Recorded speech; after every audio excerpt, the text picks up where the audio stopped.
Magandang araw po sa inyong lahat.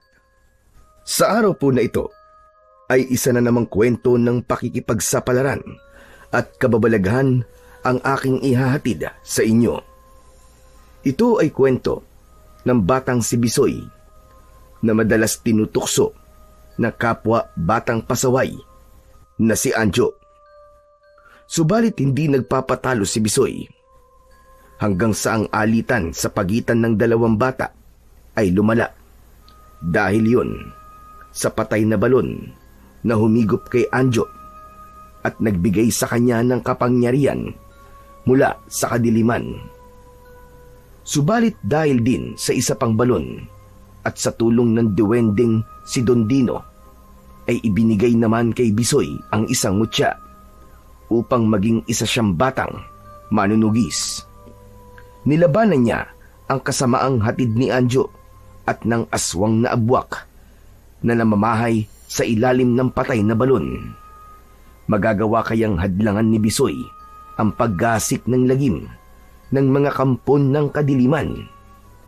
Hanggang saan gagamitin ng kasamaan ang batang si Anjo? Paano magkakaroon ng bisa ang mutya ng balon sa pagkatao ni Bisoy? Ang mga katanungang yan ay masasagot sa kabuuan ng kwento na aking ibabahagi sa inyo. Ngunit bago ang lahat, mga idol, huwag po nating kalimutang mag-subscribe, mag-like at i-hit ang notification bell sa aking YouTube channel na The Voice Addict at Apong Isaak para sa mas marami pang makapigil hininga na kwentong aswang at katatakutan mula sa mundo ng kababalaghan. Umpisahan na po natin ang kwento. Maaga pa'y bumangon na sa kanyang higaan si Bisoy. Agad nitong kinuha ang kanyang sombrero na nakasabit sa dingding. Nakita siya ng kanyang lola Sinang. Nagtataka ang matanda na inusisa ang pag-aapura ng kanyang apo. Teka lang, Bisoy. Saan ba punta mo? At nagmamadali ka? May usapan po kasi kami ni Mang Pipito eh. Aba, anong usapan yan? Ba't wala ka sinasabi sa akin? Baka kung ano na yan, Bisoy. Si Lola talaga oh. Tamang hinala na naman po kayo. Anong tamang hinala sinasabi ba? Gusto ko lang malaman kung ano mag-uusapan ninyo. Masama ba yun? Baka mamaya kung ano na ang tinuturo sa'yo nung Pipito na yun. Nako. Mapipit-pit ko ang kwanyan. Subukan lang niya. Ang Lola talaga, kung ano kagad ang iniisip. Ano nga ba kasi ang usapan nyo ni Pipito? Sabihin mo na kasi. Ipagsasalo ko po siya ng tubig sa balon. Sabi po kasi niya sa akin ay punuin ko yung kanilang drum dahil maglalaba po siya at maglilinis din ng mga gamit sa bahay niya. Di po ba malayo po ang bahay niya sa balon? Sa lugar ni Bisoy, na bahagi ng baryo Sinagtala, ay tanging balon lamang ang pinagkukunan ng tubig. Dito nanggagaling ang supply ng tubig sa buong baryo na ginagamit na inumin, panluto at iba pa. Kaya si Bisoy ay nagpapaupa sa mga kapitbahay nila para sumalok ng tubig kapalit ng konting halaga. Ang perang kinikita niya bilang taga-igib ng tubig ay ibinibigay niya sa kanyang lola para maitulong sa kanilang pambili ng pagkain sa araw-araw. Talaga bang ipagsasalok mo lang ng tubig si Pipito, ha, Bisoy? Opo, Lola Sinang. Ano po bang iniisip niyo? May nababalitaan kasi akong hindi maganda niya kay Pipito na yan Baka babaya kung anong itinuturo niya sa'yo. Lola, chismis lang po yun. Fake news. Ang bait nga po ni Mang Pipito sa akin Binabayaran niya po ang tubig na sinasalok ko. Tapos minsan po, may pagkain pa pong kasama. O siya, wag ka na magpaliwanag. Basta, maayos lang ang pinagagawa sa'yo ng Pipito na yon. Walang problema. Sige po, Lola Sinang. Aalis na po ako para makauwi po ako kaagad. O siya, sige na. Mag-iingat ka. Kinuha na ni Bisoy ang kanyang pingga o panimbang. Isa itong pahaba na yari sa kahoy o kawayan na ginagamit para maging panimbang ng balde o container ng tubig. Saka isusukbit sa balikat para pasanin. Lumapit si Bisoy sa kanyang lola at nagmano pa ito bago tuluyang umalis. Habang papalayo ang apo, ay nakamasid naman ang matandang babae. Alam niyang ginagawa ng kanyang apo ang pagpapaupa sa pagsalok ng tubig dahil para rin sa kanilang pangangailangan. Hindi rin kasi nakasasapat sa kanila ang kinikita ni Lola Sinang sa pagtatawas at paghihilot. Nagpapasalamat na lamang siya dahil sa kabila ng murang isipan ng kanyang apo ay naiintindihan ang kanilang sitwasyon. Hindi rin mapaghanap ang bata katulad ng ibang kabataan. Humahangos si Bisoy nang makarating sa bahay ni Pipito. Pasensya na po kayo, Mang Pipito Nalate po yata ako. Bakit ka naman malilate? Maaga pa naman Sabi ko po kasi 'di ba, mga 7 AM po nandito na po ako at ipapasok ko na po ang tubig. Pero lagpas na po ng 7 Ano ka ba? Ayos lang, Bisoy. Hindi ko pa naman sinisimulan ang mga gagawin ko Ayos, buti na lang po pala. Akala ko po, late na ako at nagpasalok na kayo sa iba Siyempre hindi ko gagawin yun, Bisoy. Saka may usapan na tayo, di ba? Kaya hindi ako magpapasalok sa iba. Ayos po. Salamat po talaga, Mang Pipito. O ano? Nakaredy na kanina pa ang mga timba na paglalagyan mo ng tubig. Yung drum, nilinisan ko na rin. Sige po, Mang Pipito. Sisimulan ko na po ang pagsalok ng tubig sa balon. Dinampot ni Bisoy ang 2 timba at inilagay yon sa magkabila ang dulo ng kawayang pingga. Saka umalis na siya, papunta sa balon na malapit lang naman sa bahay ni Pipito. Kakaunti ang nakapila sa balon nang dumating doon si Bisoy, kaya hindi natagalan ang pagpila niya at nakasalok kagad siya ng tubig. Nang mapuno na niya ang tubig, ang 2 timba ay inilagay niya na yon sa dala niyang pingga at pinasan. Sa edad na 10 taon ay kinaya na ni Bisoy ang pagbasan ng 2 timba ng tubig. Dahil sa gawaing ito ay nagiging batak na rin ang katawan ng bata. Habang naglalakad si Bisoy at pasan-pasan ang 2 timba ng tubig, ay naramdaman niya ang pagbigat nun. Kaya saglit mo na niyang ibinaba para kahit papano ay makapagpahinga. Habang saglit siyang nagpapahinga, ay dumating naman ang batang si Anjo. Isang matabang bata na madalas binubuli at inaasar si Bisoy. Pero hindi gaya ng ibang bata na basta-basta magpapaapi si Bisoy. Palaban siya.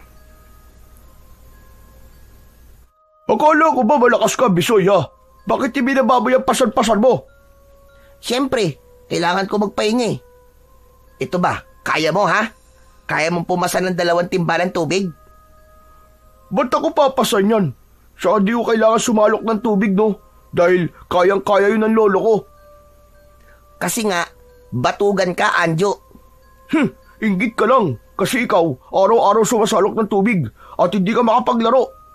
Kaya nga hindi ka na lumaki dahil sa kakabuhat mo ng tubig. Unano ka na. Lalo ka naging bansot tuloy. Bisoy bansot! Bisoy bansot! Hoy, Anjo. Kahit bansot ako, malakas naman. Ikaw, malaki nga ang katawan mo. Pero puro sebo naman ang laman. Kasi ang taba-taba mo. Para kang oink, oink, oink. Ako? Oink, oink? Oo. Para kang ang si Lili. Ano? Ano, Lili? Ano pa ba? Di, lilitsunin. Ang yabang mo. Ako pa ngayon ang mayabang Ikaw nga itong nag-umpisa. Sumalok lang ako ng tubig pero umiepal ka. Bakit sinabihan mo ako ng Lili? Yung lilitsunin. Paano? Sinabihan mo akong bansot Totoo naman yun Hayan nga hindi ka na lumaki. Bakit? Totoo din naman yung sinabi ko Mukha kang lilitsunin. Apple na nga lang ang kulang sa'yo eh. Mukha ka na talagang lechon. Tapos, dagdagan pa natin na nagbabagang uling. Ayun, pwede ka nang lechonin talaga. Eto, may kawayan ako. O ano, gusto mo ba tuhugin kita? Ano ba talaga gusto mo, ha? Away o gulo? Aba, ikaw pa talaga ang may tapang ng muka na magyaya ng away at gulo, ah. O ano? Akala mo aatrasan kita? Sige, subukan mo lumapit. At hahatawin kita nitong pinggan na hawak ko. O, lapit na. Para matikman mo kung gaano kasakit tumama sa katawan mo tong ginagamit kong pingga. Mahigpit na hinawakan ni Bisoy ang kanyang kawayang panimbang. Pero hindi naman lumapit si Anjo. Kahit paano, ay nagdalawang isip ito na baka nga hatawin siya ni Bisoy ng dalang pingga. Kaya tumalikod na lang ito at umalis. Pero makikita sa muka ni Anjo ang galit kay Bisoy. Puro yabang lang ang Anjo na to. Pero duwag naman pala. Akala yata niya aatrasan ko siya eh. Kung lumapit lang siya sa akin kanina, naku po. Natikman niya na kung gaano kasakit mahataw ng pingga ko. Dahil wala na si Anjo, ay ipinagpatuloy na ni Bisoy ang pagpasan sa balde ng tubig para dalhin na sa bahay ni Namang Pipito. Sinalubong pa siya nito nang makarating sa bahay niya. Nakita ko si Anjo parang mainit ang ulo. Nag-away ba kayo? Nagkasagutan lang po, Mang Pipito. Ano bang pinagtatalunan yung dalawa? Wala po yun. Talaga lang pong mahilig mambuli yung Anjo na yun. Pero duwag naman. Ano ka mo, duwag? Bakit? Hinamon mo ba ng away? Siya po nagamon. Tapos, nang pumalag po ko, siya naman po ang naduwag. Kasi may dala akong pingga. Huwag mo nalang pansinin si Anjo. Ganun talaga yon. Mahilig mambuska, pero siya naman ang pikon. Nakaka-bad trip po kasi. Wala naman po akong ginagawa sa kanya. Pero gustong-gusto niya akong asarin at sabihan na bansot. Hayaan mo na lang siya, Bisoy. Magsasawa rin yun sa pangiinis sa'yo. Tapos kapag sinabihan ko naman mukha siyang baboy na lilitsunin, galit na galit. Siya naman ang nagpasimula ng pangasar. Kaya nga, tulad nga ng sinabi ko sa'yo, huwag mo na lang pansinin. Saka, masama ang nakikipag-away. Siya lang naman po mahilig mang away eh. Hayaan mo, kapag nakita ko ang lolo Cosme niya, isusumbong ko siya para pagsabihan. Wag na po.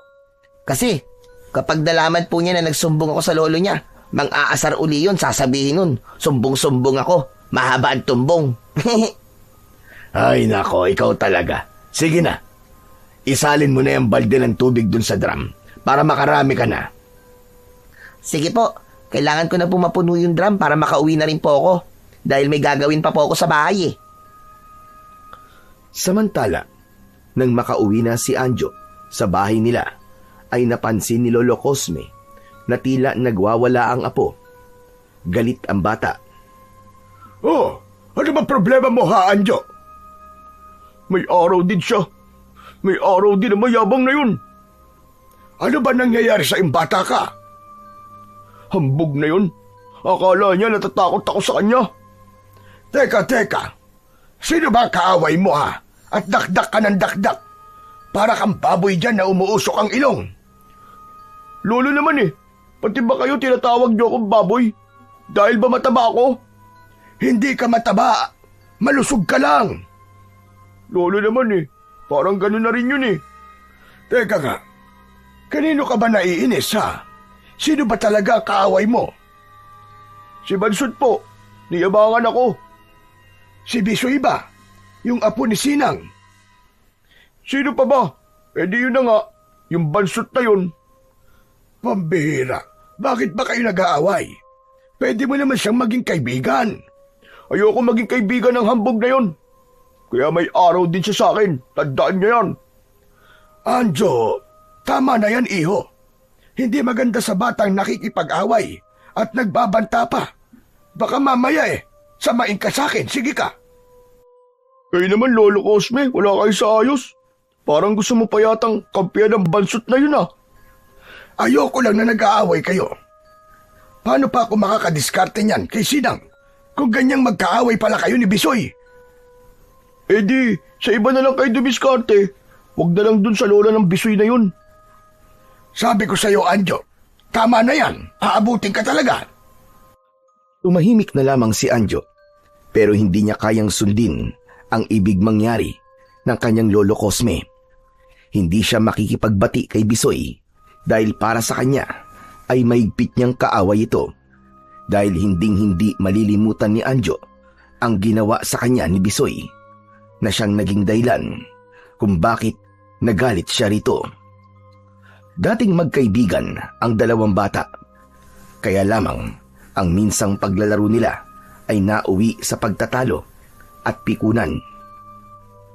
Madalas silang maglaro ng tumbang preso, pero nang minsang tumira si Bisoy gamit ang kanyang tsinelas, ay tinamaan sa muka si Anjo at pinagtawanan pa siya.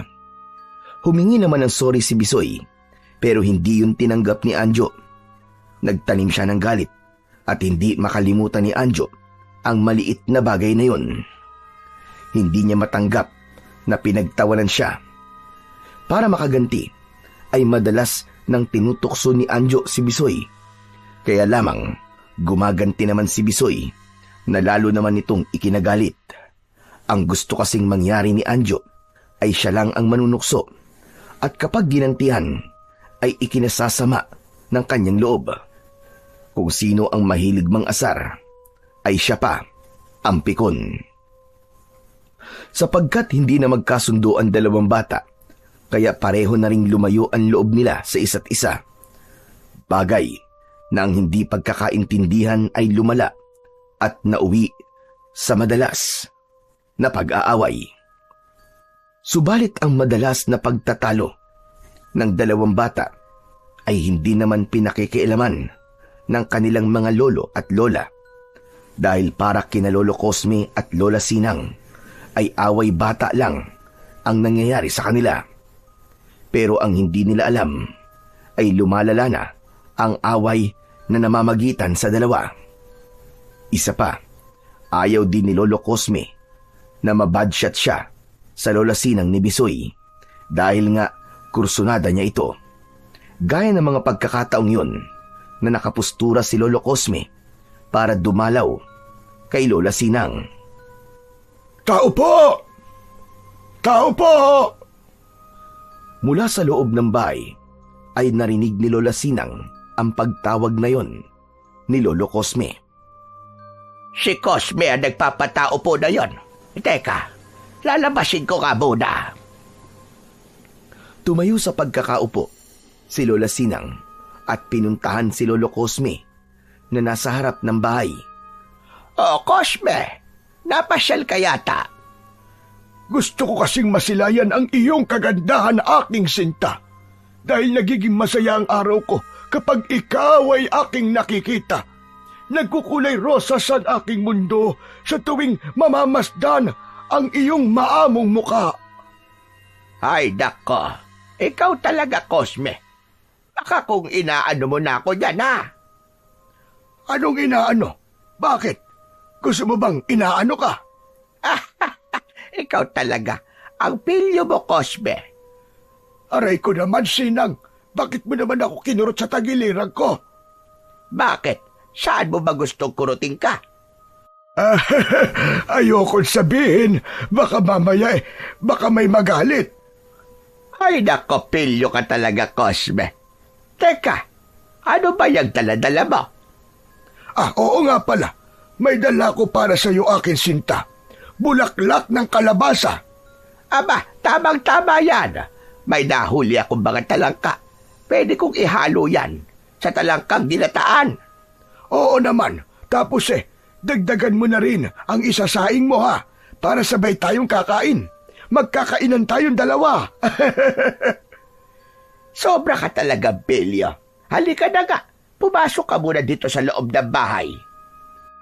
Samantala, ang pag-uusap at harutan ni na Lolo Cosme at Lola Sinang ay nakita at naririnig ni Bisoy, na napapakunot ang noo at nakasimangot dahil hindi niya gusto na dumadalaw ang lolo ni Anjo sa kanyang Lola Sinang. Kaya nang makaalis na si Lolo Cosme, ay nakita siya ni Lola Sinang na tahimik at tila inis si Bisoy. Nilapitan siya ng kanyang lola. May problema ka ba, Apo? Parang naiinis ka yata. Hindi ba ipinta ang itsura mo kanina pa? Bakit niyo po kasi tinanggap dito sa bahay natin yung lolo ni Anjo eh? Oh, maayos na bumisita dito si Cosme. Kabasto sa naman kung itataboy ko siya. Abay, bakit ba? Ayoko po kasi na pumupunta po siya dito sa atin. Abay, bakit naman? Dahil ba hindi mo kasundo ang apo niya? Hindi dahil di kayo nagkakasundo ni Anjo. Pati ako dapat magagalit na rin kay Cosme. Abay, mali yun, Apo. Ang kasalanan ni Juan ay hindi mo pa pwedeng ibunton kay Pedro. Bakit, Lola? Gusto niyo po ba si Lolo Cosme? Magandang lalaki siya, di ba? Saka sweet din. Dinadalhan pa ako ng regalo. Sus, dahil lang sa bulaklak ng kalabasa na regalo niya, mabait at kinilig na kagad kayo? Abay, salbahing bata ito. Ang importante doon ay naaalala niya ako. Sabi nga sa English it's the thought that counts. Ano po? Ano po bang ibig sabihin nun? Hindi importante kung ano man yung ibinibigay sa'yo. Ang mahalaga ay naaalala ka niyang bigyan. Yun ang ibig sabihin nun. Basta. Ayoko po sa lolo ni Anjo. Ayoko po siya para sa inyo. Apo, bata ka pa. Kaya hindi mo kami naiintindihan. Pero bakit ba ayaw mo makipagkaibigan na labang kay Anjo? Salbahe po kasi siya, Lola Sinang. Kaya ayoko rin siyang maging kaibigan. Hay nako, bahala ka nga. Pero Apo, wag mo naman sanang pigilang maging masaya ang lola mo. Dahil masaya ako kapag kasama ko si Cosme. Hindi na lang umimik si Bisoy. Pero ano pa bang magagawa niya? Kaya hahayaan na lang niya ang kanyang lola kung masaya itong makipagkaibigan kay Lolo Cosme. Pero hindi siya makikipagkaibigan sa batang lilitsunin na si Anjo. Sa baryo Sinagtala ay may isang lumang balon na pinagbabawalan ang kahit na sino, lalo na ang mga bata na magpunta roon. May takip ang lumang balon at matagal nang hindi nagagamit dahil ayon sa mga matatanda ay natuyuan na ito ng tubig. Tinatawag din nila itong patay na balon, kaya upang walang maaksidente dito ay tinakpan na lamang. Ngunit sadyang pasaway si Anjo kung saan-saan ito nakakarating at nagpupunta. Hanggang sa magawi siya sa lugar na kinaroroonan ng patay na balon na ipinagbabawal na lapitan ng mga bata. Sigurado ako na nananakot lang ang mga matatanda na wag lumapit sa patay na balon na to. Pero na kayang meron dito? Teka lang, may naisip ako. Tama, alam ko na. Hindi na lumapit pa si Anjo sa patay na balon dahil meron siyang naisip na plano. Kaya hinanap niya si Bisoy. Meron siyang ibig mangyari. Nang makita niya si Bisoy, ay malaki ang pagkakangiti ni Anjo na lumapit rito. Ikaw na naman? Oh, galit ka na kagad ah. Siyempre, ikaw kagad ang nakita ko eh. Kaya na bad trip ako. Ayaw mo bang makipagkaibigan sa akin? Ayan nga oh, nakangiti na ako sa'yo. Nagulat si Bisoy sa sinabi ni Anjo. Pagkatapos ng pagtatalo nila ng nakaraang araw, ay yun ang maririnig niya kay Anjo. Nais nitong maging magkaibigan na sila. Hindi makapaniwala si Bisoy sa kanyang narinig. Hindi rin mawala ang pagkakangiti nito. Teka. Hindi ka ba nilalagnat? Ikaw ba yan, Anjo? Sigurado ka ba sa sinasabi mo? Oo naman. Naisip ko kasi na mas mainam kung magiging magkaibigan na tayo. Talaga lang, ha? Oo nga. Bakit? Ayaw mo ba ako maging kaibigan? Depende. Naisip ni Bisoy na baka sinabihan din ito ng Lolo Cosme niya. Gaya ng sinabi rin sa kanya ng kanyang lola Sinang na dapat ay maging magkaibigan na lang sila para wala ng gulo. Dahil si Anjo na ang nag-umpisa para maging magkaibigan sila at mabait ang pakikitungo sa kanya. Kaya naman, naisip ni Bisoy na pwede niyang subukang makipagkaibigan uli dito. Tutal ay dati naman na magkalaro sila. Kaya lang, hindi alam ni Bisoy ay may ibang agenda si Anjo at nagawa yung itago ng batang pasaway. O paano? Pwede na ba tayo maging magkaibigan? Pwede. Ayan! Sinabi mo yan ha! Pwede na tayo maging magkaibigan. E di, maaari na kitang yayain maglaro. Ano namang laro? Kahit ano. May naisip akong lugar kung saan tayo pwede maglaro. Saka may mga puno din doon ng santol. Pwede tayong kumuha. Babatuin na lang natin. Uy, gusto ko yan. Paborito kong santol, lalo na kung matamis. O ano, tara na. Punta na natin. Isinama ni Anjo si Bisoy sa lugar na malapit sa patay na balon. Totoo naman na may tanim na santol doon at namumunga na rin. Pero Anjo, di ba ipinagbabawal na pumunta dito? Lalo na ang lumapit dyan sa patay na balon. Maglalaro lang naman tayo eh. Saka walang makikialam sa atin dito. Walang istorbo, panigurado yun. Ang totoo ay nagkunwari si Anjo na makikipagbati kay Bisoy para gawin ang kanyang plano. Ngayong kasama na niya si Bisoy ay umiral na ang pagiging salbahe nito. Nang makalingat si Bisoy ay agad na dinampot ni Anjo ang isang kaputol na sanga ng kahoy at ipinalo niya yon kay Bisoy. Nabuwal ito at nawalan ng malay. Napahalakak naman si Anjo na tila sinapian ng masamang espiritu. Uto-uto ka talaga, Bisoy. Ang dali mo maniwala na gusto ko nang makipagbati sa'yo at makipagkaibigan. Hindi totoo yun. Dahil ang gusto ko, mawala ka at hindi ko na makita pa. Hayan, wala ka ng malay. Ngayon hihilahin naman kita papunta sa patay na balon at ihuhulog kita ron. Pero teka lang, dito ka muna. Aalisin ko muna ang takip ng balon para mamaya bubuhatin kita at ihuhulog kita doon. Para mawala ka na ng tuluyan. Iniwan ni Anjo si Bisoy na walang malay. Nagtungo sila sa patay na balon. Natatakpan ng makapal na yero ang patay na balon at may nakapatong din na lumang gulong at ilang piraso ng malalaking bato. Isa-isang inalisyon ni Anjo hanggang sa matanggal na niya ng tuluyan ang takip ng patay na balon. Ayos na! Natanggal ko na ang takip nitong balon. Ang dilim pala ng loob nito. Tsaka parang ang lalim ah. Teka, pwede ko nang buhatin si Bisoy at ihuhulog ko na siya rito. Subalit bago pa niya balikan si Bisoy, ay nakarinig ng tila ugong si Anjo mula sa loob ng patay na balon. Nagulat ang bata sa narinig na ugong.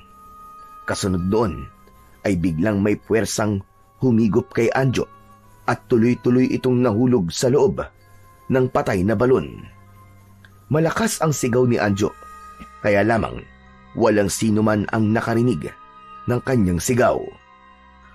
Samantala, nagkamalay na si Bisoy. Hinawakan niya ang kanyang ulo. Hindi maganda ang pakiramdam niya. Aray! Aray ko! Sakit! Aray! Ang sakit ng ulo ko. Ano ba nangyari sa akin? Kanina lang kasama ko rito si Anjo ah. Tapos, biglang may humampas sa akin. Teka. Si Anjo ba humampas na yun sa akin? Ang sama talaga niya. Gusto yata niya akong patayin na. Asan na kaya yung salbahin yun? Lagot siya sa akin. Isusumbong ko talaga ang ginawa niya. Umalis na si Bisoy sa lugar na yon. Hindi niya iginala ang kanyang paningin, kaya hindi niya nakita na wala ng takip ang patay na balon. Wala rin siyang kaalam-alam sa nangyari kay Anjo. Subalit bago siya umuwi, ay dumaan siya sa bahay ni na Lolo Cosme upang magsumbong. Sasabihin niya ang ginawa sa kanya ni Anjo. Totoo ba yan sinasabi mo, Bisoy? Opo, Lolo Cosme. Akala ko nga po totoo yung sinabi niya na gusto niyang magkaibigan na lang kami. Pero yung pala, niloloko lang niya ako. Tapos, hinataw pa niya po ako ng kaputol na kahoy. Ang basalbahay talaga to si Anjo. Hayaan mo, makakatikim sa akin ng batang yon sa oras na umuwi siya. Hindi ko nga rin po alam kung saan po siya nagpunta Hindi ko mapapalagpas ang ginawa niyang ito. Hayaan mo, kakausapin ko na lamang ang lola mo at hihingi din ako sa kanya ng pasensya dahil sa ginawa sa iyo ng apo ko. Sige po, Lolo Cosme. Aalis na po ako. Aray, sakit ng ulo ko. Tuloy-tuloy nang umuwi si Bisoy. Nakita niya na nag-aabang sa harap ng kanilang bahay ang kanyang lola Sinang. Makikita sa mukha ng matandang babae ang labis na pag-aalala. Saan ka ba galing, Apo? Abay, kanina pa kitang hinaharap. May pinuntahan lang po ako, Lola Sinang. Akala ko kung saan ka na nagpunta.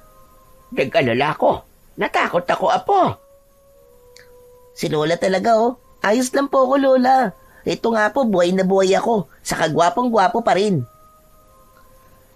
May himig pagbibiro pa ni Bisoy habang kausap niya ang lola niya. Hindi na rin niya sasabihin ang ginawa sa kanya ni Anjo. Ayaw niyang lalo pang mag-alala ito.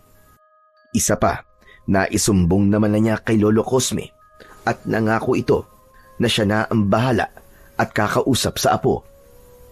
Samantala, gabi na ay wala pa rin si Anjo. Kaya naman, nag-alala na rin si Lolo Cosme. Kaya hinanap na niya ang kanyang apo. Nagawi siya sa bahay ni na Lola Sinang. Kaya nagtataka ang matandang babae kung bakit gabi na ay gumagala pa rin si Lolo Cosme. Hinahanap mo ang apo mo, Cosme? Oo, Sinang. Akala ko kung saan lang nagpunta. Pero gabi na'y wala pa rin siya. Si Bisoy ba nariyan? Natutulog na. Ganun ba? May itatanong sana ako. Pero hindi bale. Huwag mo na siyang istorbuin. Kanina nga rin kung anong oras nang umuwi ang batang yun Nako, saan kaya nagpunta ang apo ko? Baka naman uuwi rin yun at inabot lang ng gabi sa paglalakwatsa. Pero Sinang, maghahating gabi na. Sana na walang masamang nangyari sa kanya. Samantala, ng gabing yun, habang maliwanag ang buwan, sa lugar ng patay na balon, ay nananatiling wala pa rin itong takip. May ugong na maririnig sa loob ng balon, kasabay ang tila ipo-ipo. Maya-maya pa ay iniluwa ng patay na balon ang katawan ni Anjo. Wala itong malay. Saglit pa ay gumalaw ang kamay nito. Habang gumalaw na rin ang buong katawan, tila walang nangyari na tumayo ang bata at lumakad papalayo sa patay na balon kung saan siya galing. Napagod naman si Lolo Cosme sa pag-iikot para hanapin ang kanyang apo. Kaya nagpasya itong umuwi na muna at itutuloy na lang kinabukasan ang paghahanap. Subalit nang makarating ito sa kanilang bahay, ay ganun na lamang ang gulat nito dahil naroon na si Anjo. Nakaupo sa upuang kawayan sa sala ng kanilang bahay. Diyos me, yung bata ka! Kung saan na kita hinanap Butit tumuwi ka na. Saan ka ba nang galing Walang imik si Anjo. Tahimik lang ito na nakatingin sa kawalan.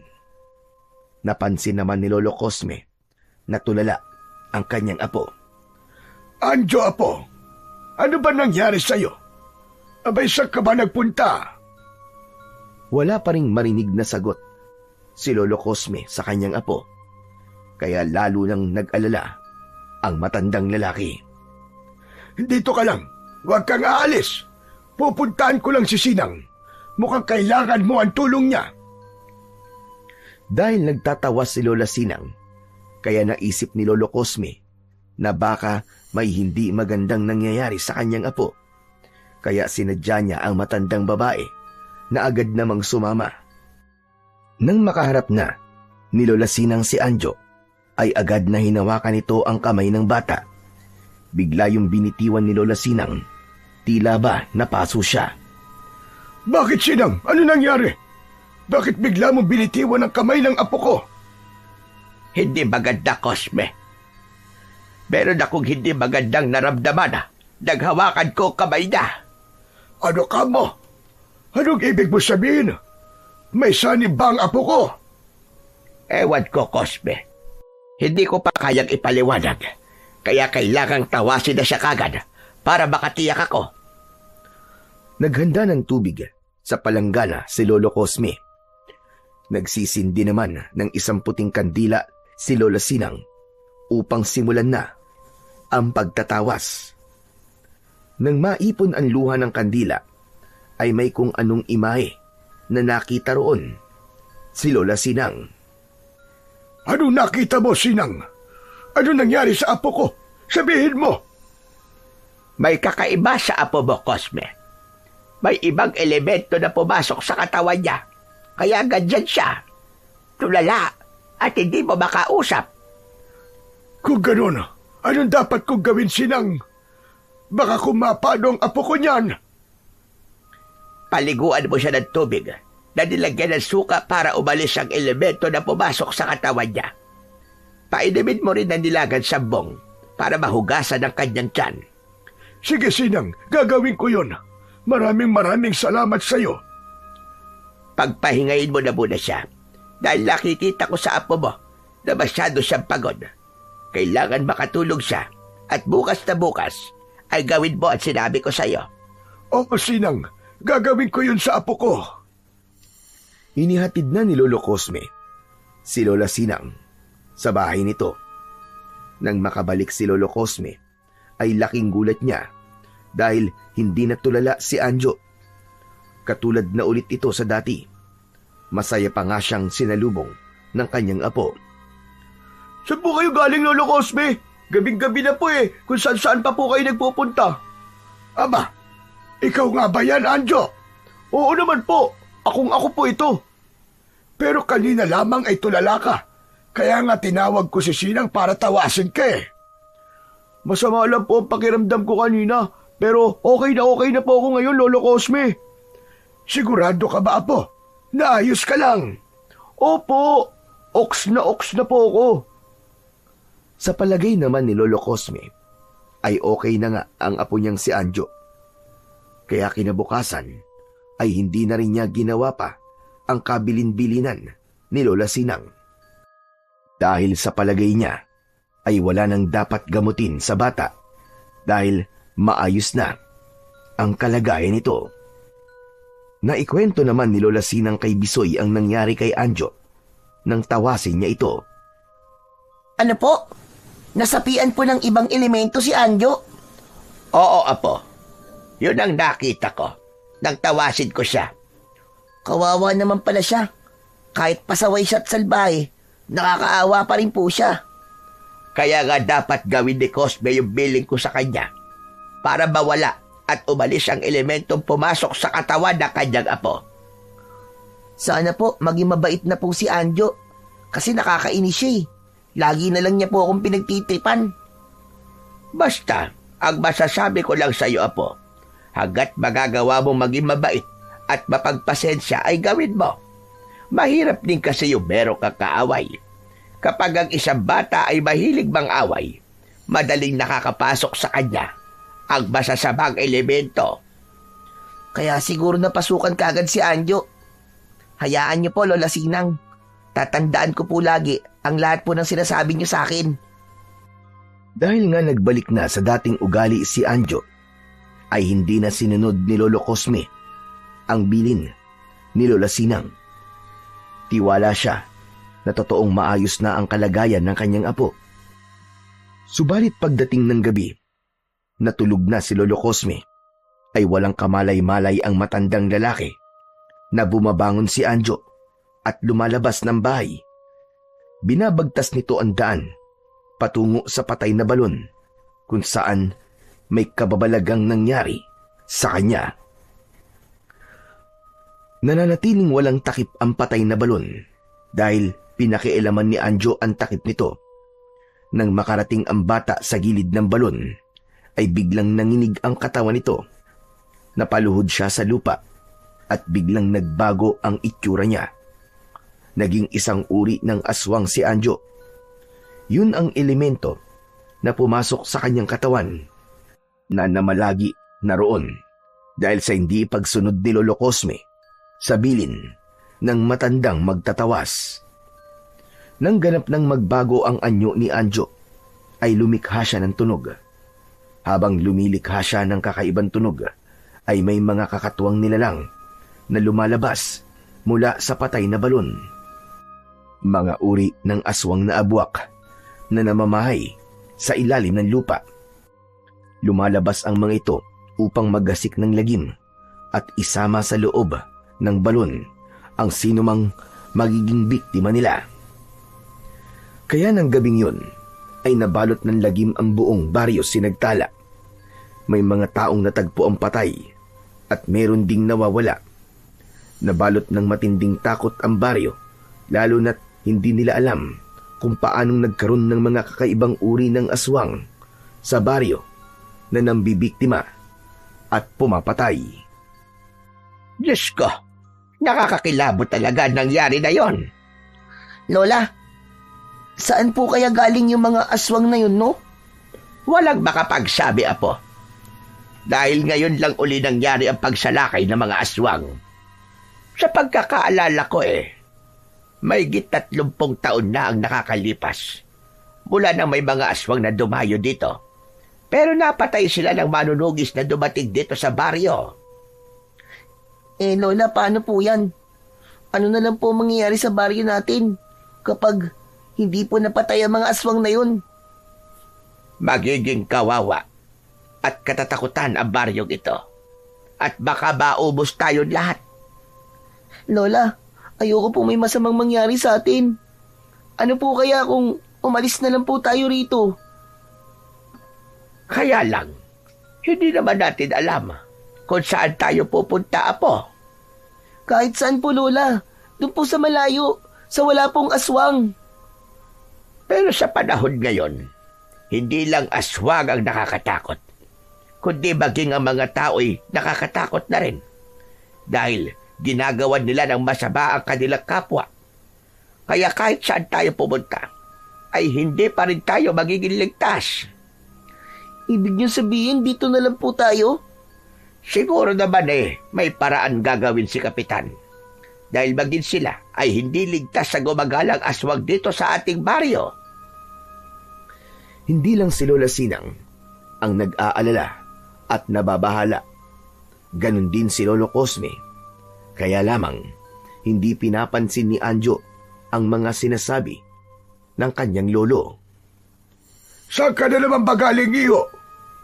Wala ka nang ginawa kundi umalis at kung saan pumupunta. Diyan lang po ako sa tabi-tabi, Lolo. Alam mo naman yung mga nangyayari ngayon dito sa baryo, hindi ba? May mga aswang na gumagala. Wala po yun. Ano bang wala sinasabi mo? Hindi ka ba natatakot sa aswang? Aswang lang po yun eh. Ano bang aswang lang? Kung maging biktima ka nun, ikaw talaga bata ka, hindi ka nag-iisip. Hindi po ako bibiktimahin nun. Kung magsalita ka, parang best friend mong mga aswang ah. Takot po sa akin ang mga yun. Baka si Bisoy po, siya ang unang kainin ng aswang. Ayan ka na naman. Bigla mong isinasama sa usapan natin si Bisoy. Basta, sabi ko sa'yo, huwag mo na siyang pagtitripan na. Gusto ko, maging magkaibigan na lamang kayong dalawa para wala nang gulo. Pangit ang may kaaway, Apo. Hindi na sinagot pa ni Anjo ang sinabi ng matanda. Paulit-ulit na lang kasi ang kanyang lolo. Bagay na hindi naman niya gagawin dahil bad trip talaga siya kay Bisoy. Lalo na ngayong may kakatuwang nangyayari sa pagkatao ni Anjo. Isa sa plano niya ay maging biktima si Bisoy. Sadyang mainit ang dugo niya rito. Samantala, Sa kabila ng mga hindi magagandang nangyayari sa baryo Sinagtala, ay hindi naman mahahadlangan si Bisoy sa kanyang dati ng ginagawa. Yun ay ang pagsasalok ng tubig sa balon, dahil yun ang kanyang pinagkakakitaan para may maitulong sa kanyang lola Sinang. Sigurado ka bang isasalok mo ko ng tubig, ha, Bisoy? Opo, Mang Pipito. Pero hapon na. Madilim na at dumidilim na rin. Okay lang po yun. Kasi po kapag ganitong oras, konti lang po ang kaagaw ko sa balon. Hindi po ako mahihirapan. Hindi po ako matatagalan. O sige, ikaw ang bahala pero mag-iingat ka, ha? Opo, kukunin ko na po yung balde nyo. Dala ko na rin po itong pinggan na ginagamit ko po. O sige, naroon malapit sa may drum. Ubus na nga ang laman ng mga drum eh. Kaya kailangan na talagang salinan. Ako na pong bahala, Mang Pipito.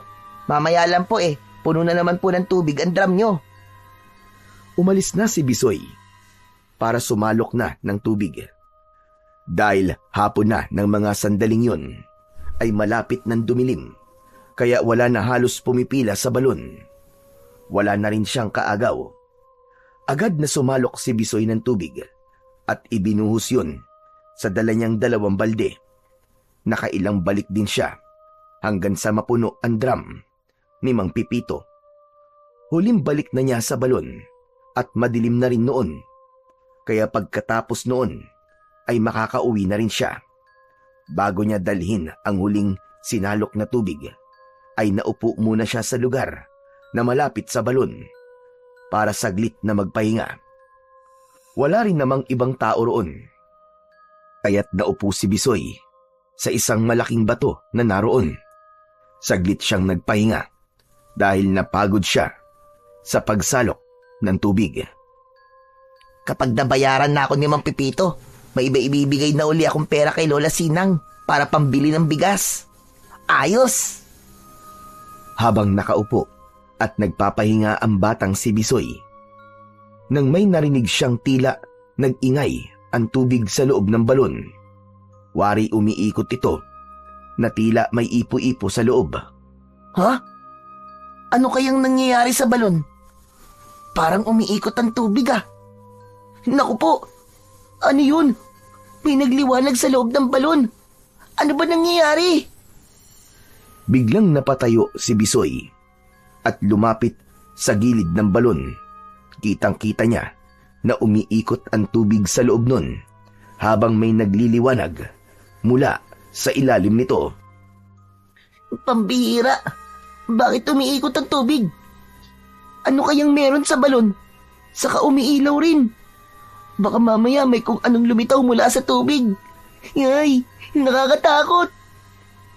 Dahil gulat na gulat si Bisoy at nagtataka sa nangyayari sa tubig ng balon, kaya hindi maiwasan ng bata ang mapanganga.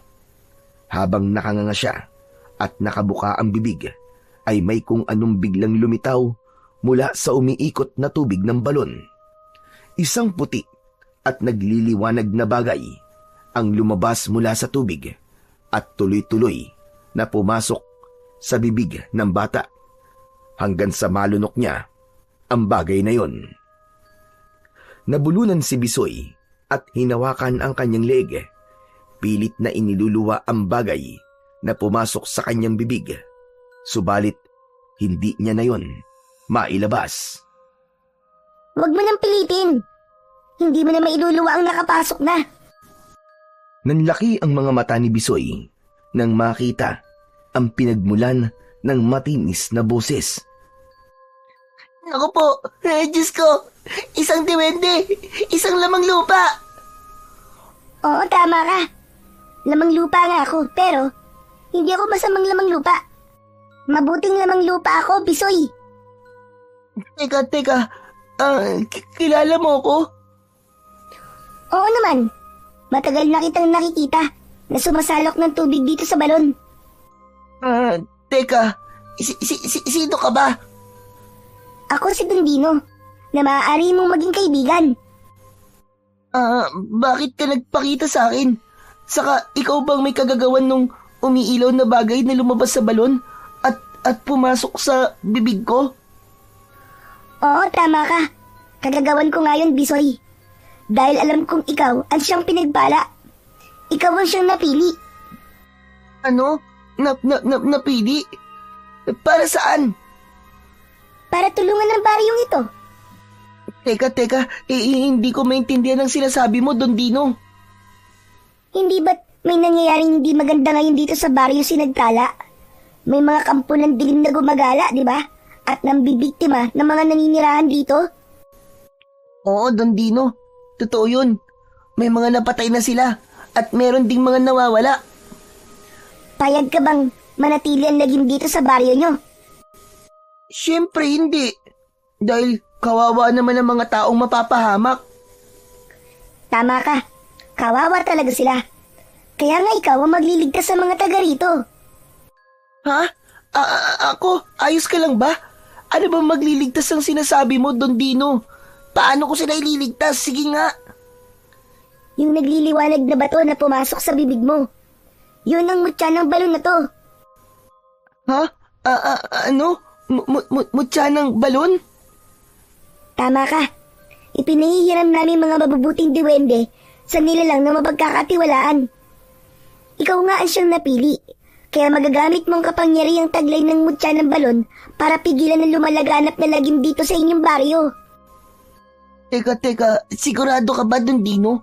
Ako ang haharap sa mga aswang at masasamang elemento? Oo, sigurado ko, Bisoy. Walang duda. Ikaw nga ang haharap sa kanila. Pero, paano ko gagawin yun? Ang pinggan na ginagamit mo na panimbang sa pagbubuhat mo ng balde ng tubig. Yan na magiging sandata mo, Bisoy. Magagamit mo yan para labanan at harapin ang mga kampo ng dilim.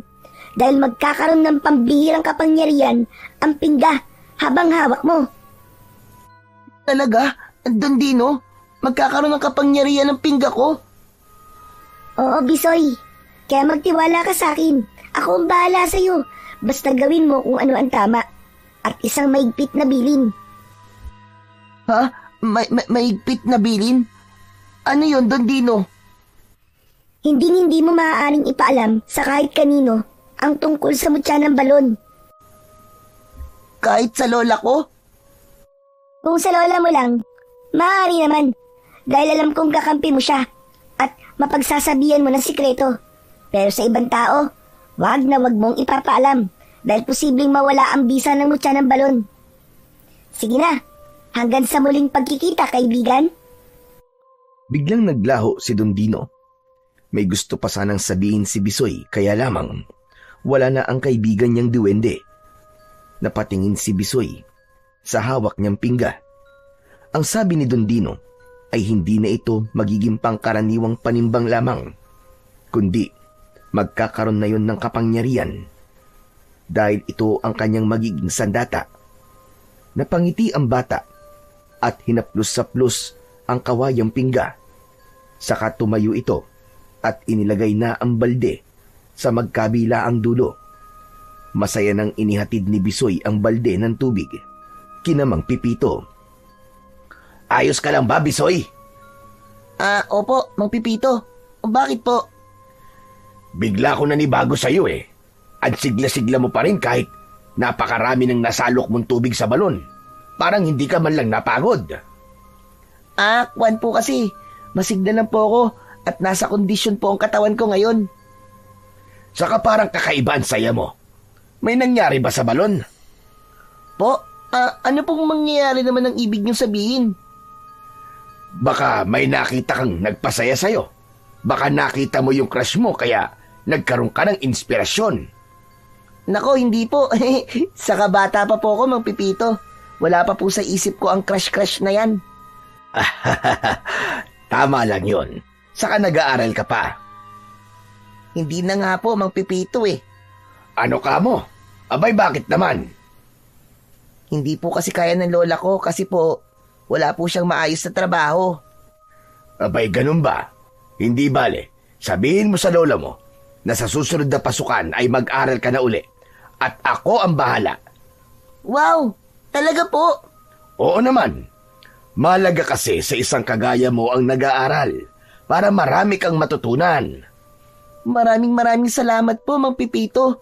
Sabi ko na nga po mabait po talaga kayo.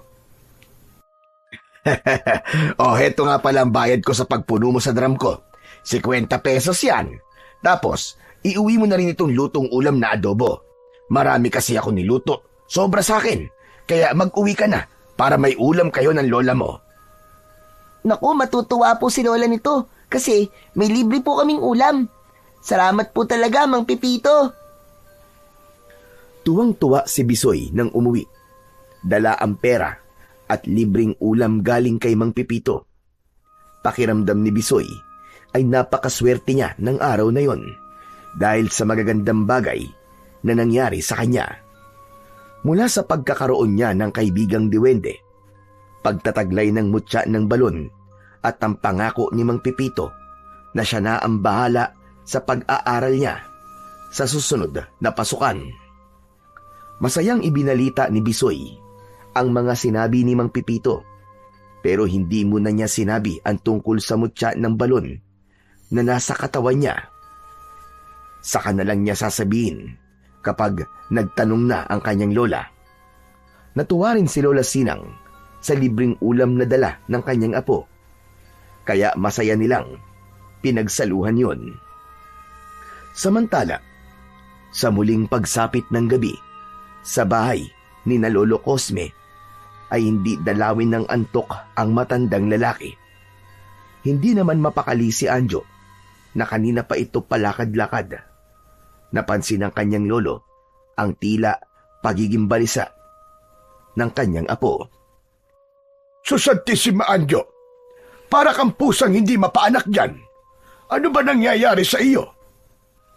Wala po, Lolo. Medyo sumasakit lang po ang tiyan ko. Kaya po ako lakad ng lakad. Di ilabas mo na yan. Sige na, pumunta ka na rin sa banyo. Ayaw po lumabas, Lo Baka maya-maya pa. Isang dahilan kung bakit hindi mapalagay si Anjo dahil mamaya lang ay maghahating gabi na. Darating na ang oras para sa pagbabago ng kanyang anyo. Magiging aswang ito para ipagpatuloy ang paggasik ng lagim kasama ang mga aswang abwak na naninirahan pa rin sa patay na balon. Lo, hindi pa po ba kayo matutulog? Mabuti siguro matulog na kayo. Masama po sa inyo nagpupuyat. Bakit ba pinipilit mo ko matulog? Hindi pa nga ako inaantok Saka ayos lang ako. Pero kailangan nyo na po matulog, Lo. Lokong bata ito Ayoko pa nga. Hindi pa ako inaantok. Masyado kasing matapang yung kapeng nainom ko kanina. Kaya hirap tuloy ako makatulog ngayon. Subalit patuloy na sa pagdilim ang gabi. Hindi pa rin natutulog ang matandang lalaki. Kung ano-ano na ang ginawa nito sa loob ng bahay upang magpalipas ng oras at antukin. Kaya lamang, sadyang matindi ang tama ng matapang na kape na ininom nito. Ayaw pa ring antukin. Sa isang bahagi naman ng bahay ay kanina pa nakatingin si Anjo sa kanyang Lolo Cosme. Meron itong binabalak. Hindi nito dapat malaman ang kanyang lihim. Kaya hawak ang isang kahoy ay lumapit si Anjo sa kanyang lolo. Hinataw nito sa batok ang matanda, kaya walang malay itong bumulagta. Napangisi si Anjo dahil wala nang magiging istorbo. Hindi na makikita ng kanyang lolo ang pagbabago ng kanyang anyo. Kung magtanong man ito kinabukasan, ay may nakahanda na siyang idadahilan. Dahil hindi kayang buhatin ni Anjo ang kanyang lolo na walang malay at nakahiga sa semento, kaya hinayaan na lang niya ito. Kasabay ng paggudyat ng hating gabi ay nagbago naman ang anyo ni Anjo. Alam niyang kanina pa siya hinihintay ng mga aswang mula sa patay na balon na isa-isa na uling lumalabas upang ipagpatuloy ang misyon na pumatay at maghasik ng lagim sa baryo Sinagtala. Samantala, sumilip naman tayo sa lugar ni Bisoy at Lola Sinang.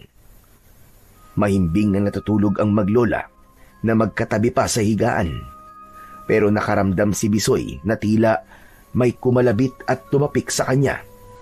Biglang dumilat ang kanyang mga mata. Bumangon siya at pinagmasdan ang natutulog na lola niya.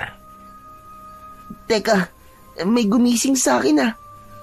Malamang, ito na ang sinasabi sa akin ni Don Dino. Siguro, siya ang gumising sa akin. Dahan-dahang tumayo ang bata upang hindi magising ang kanyang lola Sinang. Sa kanya dinampot ang kanyang pingga na ginagamit sa pagbuhat ng balde ng tubig. Nang hawakan niya ang pingga, ay bigla itong kumislap. Kasunod ay may enerhiyang dumaloy sa kanyang katawan. Ang galing, tama si Don Dino. May kakaiba nga dito sa aking pingga. Naramdaman ko yun nang hawakan ko. Lumabas na ng bahay ang bata. Hindi niya alam kung saan niya makikita ang mga aswang na kailangan niyang harapin. Pero tiyak niyang dadalhin siya ng kanyang mga paa sa lugar na yun. Samantala, kasama na ng mga aswang mula sa ilalim ng lupa ang buli na si Anjo. Nasa anyo na rin ito ng isang halimaw at gumagala sila sa baryo Sinagtala. Pinapasok nila ang mga bahay na madaling buksan. Binibiktima ang mga kabataan at pinapatay ang mga manlalaban. Maririnig ang sigawan ng mga residente na nakakaengkwentro ng mga aswang. Ha? Sa lugar na yun, malapit sa may ilog, doon galing ang sigawan. Mukhang naroon ng mga kampo ng dilim ah. Tumatakbong nagtungo roon si Bisoy habang mahigpit niyang hawak ang kanyang dalang pingga. Nakita ng bata ang ginawang pagsalakay ng nakakapangilabot na aswang na abwak. Andito na nga mga aswang. Grabe, nakakadiri ang mga itsura nila. Lumapit at gumawa ng ingay si Bisoy, kaya naistorbo ang mga aswang na naroon. Lahat sila ay napatingin kay Bisoy. Itigil nyo na ang kasamang ginagawa nyo. Maawa kayo sa mga taong wala namang kasalanan sa inyo. Ako ang harapin nyo. Mga buwisit kayo. Nang makita ng mga aswang abwak si Bisoy, ay nagka-interes sila. Isang bata ang kanilang kaharap, kaya nakaramdam sila ng pagkatakam. Sariwa, bata at malinamlam ang laman loob ng isang bata para sa kanila. Oo. Tumutulo pa ang mga laway nyo ha. Gusto nyo ba akong lantakan? Sige, lapit. Lumapit kayo sa akin. Tignan lang natin. Inihanda ni Bisoy ang kanyang sarili. Pinalapit niya ang mga aswang abwak na natatakam sa kanya. Sige, lapit pa. Lumapit pa kayo. Bilisan nyo. Hindi na ako makapaghintay. Nang ganap nang makalapit ang mga halimaw kay Bisoy, ay agad niyang iwinasiwas sa ere ang hawak niyang pingga at inihataw sa mga aswang na abwak. Umaaguntok at napapangiwi sa sakit ang bawat aswang na tamaan ng pingga na hawak ni Bisoy. Ito ang kanyang tanging sandata na ginagamit dahil yun ang itinuro sa kanya ng kaibigan niyang diwende na si Don Dino. Subalit sa kabila ng paulit-ulit na paghataw ni Bisoy, nagagawa lamang niyang saktan ang mga aswang abwak na sumusugod sa kanya. Wala pa rin sa mga ito ang namamatay. Hanep pa, mukhang matitibay ang mga aswang na to. Ayaw pa rin nilang matepok. Pero hindi ko sila susukuan. Gagawin ko ang aking makakaya. Ipinagpatuloy ni Bisoy ang pakikipaglaban sa mga kampon ng kadiliman. Hanggang may ikinagulat ang bata dahil sa ginawa ng mga aswang abwak na nakikipagpambuno sa kanya. Ang mga aswang abwak na lalaki ay naging bayawak at ang babaeng aswang abwak naman ay naging ibong kulay itim. Hala, nagbago sila ng anyo. Naging mga hayop ang mga aswang. Sumugod ang mga aswang abwak na naging ibong itim. Lumilipad itong umatake kay Bisoy, kaya gamit ang kanyang pingga ay pinagpapalo lamang yon ng bata tumitilapon ang itim na ibon na tinatamaan ng sandata ni Bisoy. Mula naman sa lupa ay sumugod ang mga aswang abwak na naging bayawak. May kalaban si Bisoy sa ere at meron din sa lupa, kaya tunay na sinubukan ang tapang at kakayahan ng bata. Subalit hindi siya magpapadaig. Habang hawak ni Bisoy ang pingga, ay naramdaman niya na biglang bumilis ang kanyang mga kilos. Nagawa niyang paikot-ikutin sa ere ang hawak na pingga para patamaan ang mga lumilipad na itim na ibon. Sa paglapit naman ng mga bayawak na nasa lupa, ay nagagawa itong tapakan ng bata at saka ipapalo sa mga ulo ng bayawak ang dulong bahagi ng pingga. Habang abala sa pakikipaglaban, si Bisoy sa mga abwak na aswang na naging itim na ibon at bayawak ay may dumating na ibang uri ng aswang. Nag-iisa lang ito at galit na sinugod siya. Subalit hindi nagpatinag si Bisoy. Sabay-sabay niyang hinarap ang mga kampon ng dilim na sumugod sa kanya. Ang aswang nakakaiba ang itsura ay ang batang si Anjo. Galit na galit ito na umatake kay Bisoy. Samantala, sa lugar naman ni Lola Sinang ay nagising na ang matandang babae at ang una niyang hinanap ay ang kanyang apo. Aba, bakit wala rito sa higaan si Bisoy? Saan naman nagpunta batang yon? Bumangon si Lola Sinang para hanapin ang apo.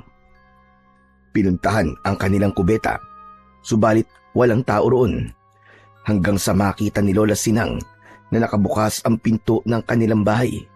Kaya isang bagay lamang ang agad na pumasok sa isip niya. Lumabas ng bahay ang apo niya. Pero kung lumabas siya, saan naman nagpunta ang apo ko ng ganitong alanganing oras? Agad na nag-alala ang matandang babae, lalo na't napapabalita na may gumagalang mga aswang sa baryo Sinagtala. Kaya lalo lamang nabahala si Lola Sinang. Nako po, pasaway talaga ang batang yon. Hindi na naman nakinig sa akin. Kabilib-bilinan ko na wag basta lalabas ng bahay, lalo mo na kapag gabi. Hindi pa rin ako pinakinggan. Pabihira. Ano ba ito? Ano bang gagawin ko? Baka babaya niyan eh. Meron siyang makasalubong na aswang. Abay, paano na lamang siya? Mapapahamak si Bisoy. Dahil sa labis na pagkabahala at hindi siya papayag na may masamang mangyari sa kanyang apo, kaya agad tinungo ni Lola Sinang ang kusina at kinuha ang nakasuksok na bagong hasang gulok sa dingding ng kanyang bahay. Ito gagamitin ko laban sa aswang. Tiyak, mahahati ang katawan niya sa talim ng gulok na ito. Pagkatapos na ipusod ang kanyang buhok at kunin ang balabal, ay lumabas na ng bahay si Lola Sinang. Hahanapin niya ang apo niyang si Bisoy. Kailangan matagpuan niya agad ang kanyang apo. Tinahak ng matandang babae ang madilim na daan.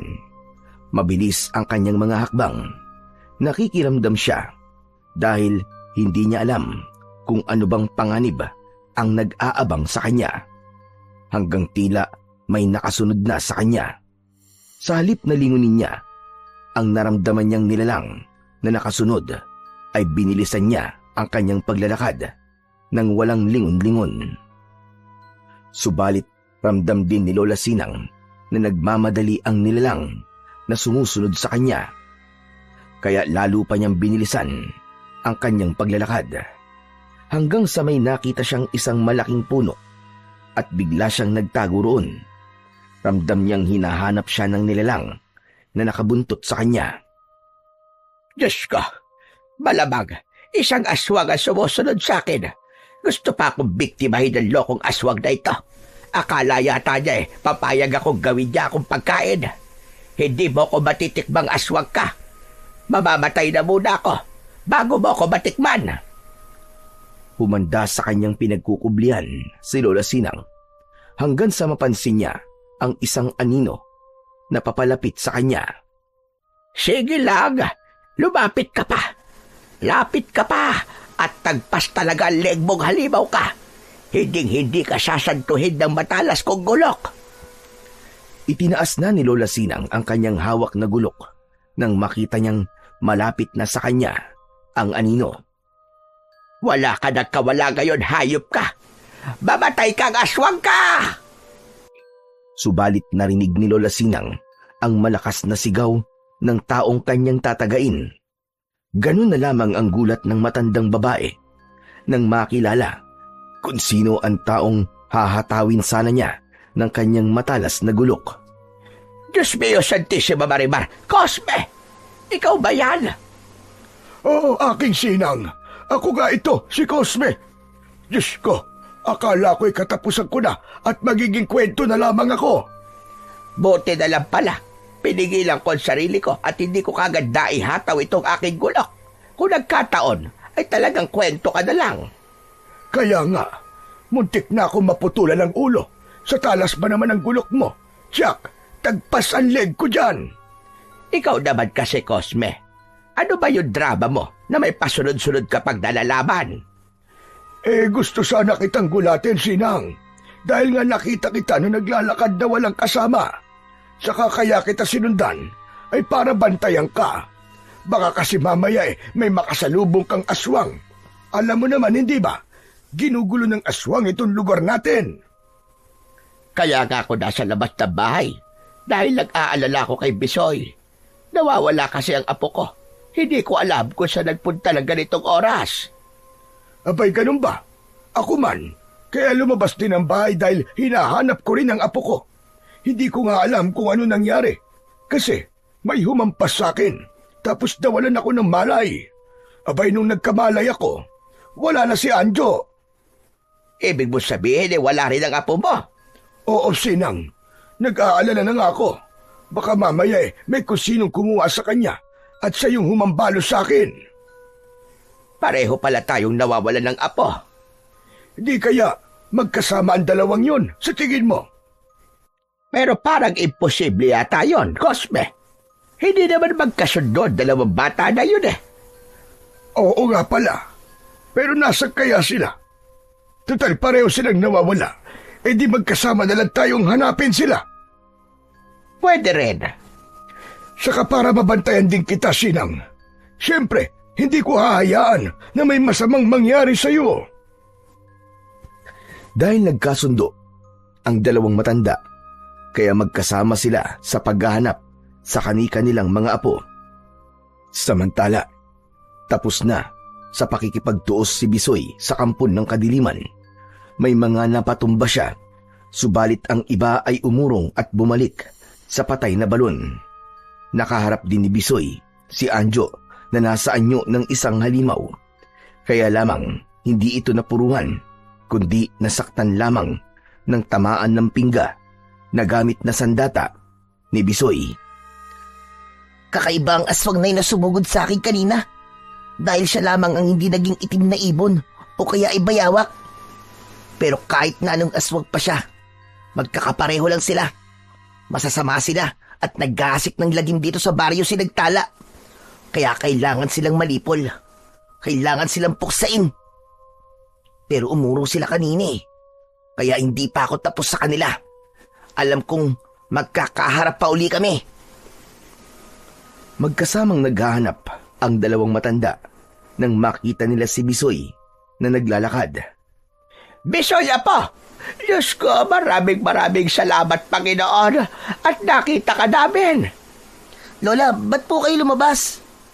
Nag-alala kasi ako sa iyo, apo. Wala ka kasi nang magising ako. Iniisip ko baka kung ano na nangyari sa iyo dahil lumabas ka ng bahay. Abay, teka, saan ka ba nagpunta? Kwan, dyan lang po. Ba't kasama niyo po si Mang Cosme? Hinahanap din kasi niya si Anjo. Nawawala raw. Tapos nagkita kami. Kaya heto, magkasama kami para hanapin kayo dalawa. Hindi ko naman po kasama si Anjo eh. Alam ko, Bisoy. Nag-aalala rin kasi ako sa apo ko. Buti ka, nakita ka ng yung lola. Si Anjo kaya. Saan kaya nakarating ang apo ko na yun? Apo, halika na. Umuwi na tayo. Cosme, mauna na kami ng apo ko. Pasensya ka na. Hindi na kita masasamahan pa at sumasakit ang rayuma ko. O sige, di bale Sinang, okay lang. Sige na, umuwi na kayo. At saka mag-uumaga na rin. Baka uuwi na rin muna ako. Saka ko na lang ipagpapatuloy ang paghahanap ko kay Anjo. Umuwi na sina Lola Sinang at Bisoy. Maging si Lolo Cosme ay umuwi na rin. Nang pumasok siya ng bahay, ay inabutan niyang naroon na si Anjo. Diyos ko, pinag-alala mo kung bata ka. Saan ka ba nang galing? Bigla ka na lamang nawala. May pinuntahan lang po ako, Lolo Cosme. Gabing-gabi ay umaalis ka pa ng bahay. Saka teka, sino ba yung humambalos sa akin kagabi? Ikaw ba yon? Yun nga po ang gusto ko sana sabihin sa inyo, Lolo Cosme. May bigla kasi pumasok dito sa atin. Hinabol ko po yun, kaya bigla po ako nawala. Kaya lang, nahirapan po akong hanapin eh. Napaniwala naman ni Anjo ang kanyang Lolo Cosme. Kaya hindi na nag-usisa pa ang matanda. Napangiti naman ang bata sa ginawa niyang pagsisinungaling. Kinabukasan, maagang lumabas ng bahay si Lola Sinang para may bilhin sa tindahan nang marinig niya ang usap-usapan ng mga kapitbahay at iba pang tao na nagkakatipon-tipon. Nagulat pa siya nang batiin ng mga ito at magpasalamat sa kanya na ipinagtaka ng matanda. Aba, salamat po sa inyong apo, Lola Sinang. Ang husay pala ni Bisoy. Ano ka ba? Mahusay? Saan? Kagabi po kasi, nakita namin si Bisoy.